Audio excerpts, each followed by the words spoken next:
Yun, nandito tayo ngayon sa may Crosswind Tagaytay. Papunta tong Palace in the Sky. Paglagpas ito ng picnic, ano yata, picnic group yata yun.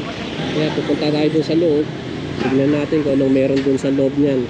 Ang parang park yata ito. Tapos syempre may mga kainan. Katulad niyan, coffee project. Ang ganda ng coffee project nila dito. May windmill po. Tapos meron silang napa. Sa kabila. Alakad tayo hanggang baba. Napa, kainan din yung parang coffee shop din. Pati yung ruin project, may mga pasa sila doon. Pili lang kayo. Ito, ang gilid na to. Sa dami na nagpupunta, maraming sasakyan na nakaparata.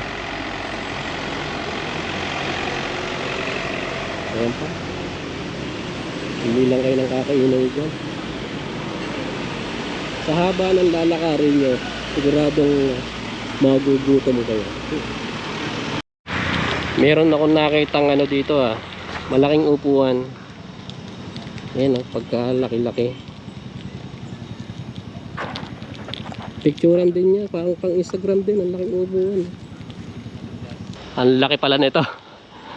Akit tayo sa taas, picture tayo. Akit tayo dito. Hagdanan dito sa likod.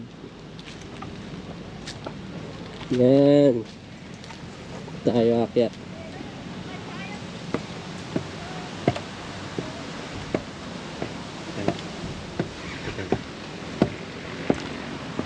Oops, ito pala siya, napakalaki pala. Napakataas.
Ito yung pinaka rotonda nila.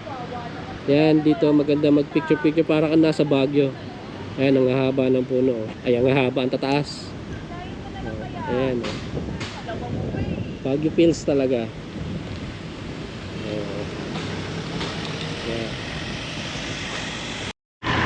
Yan yung kanilang ruin project. Para siyang coffee project. Yung nandun sa unahan.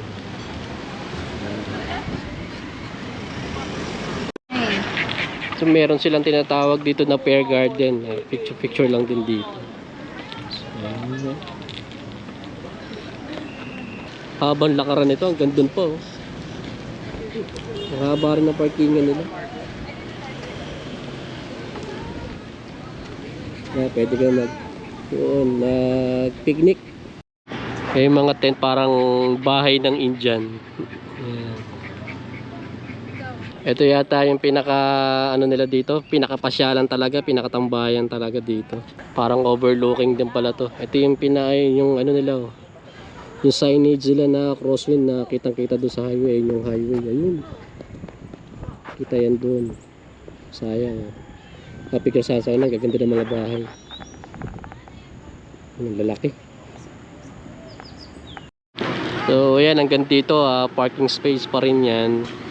Mapuno pa rin, parang picnic area lang din to. Tapos ayun yung yung napa Coffee shop din siya. Napa na yan. So, mamimili ka lang dito o Ruin, Coffee Project or Napa. So hanggang dito na lang. Ito yung Crosswind, Tagaytay. Maganda rito.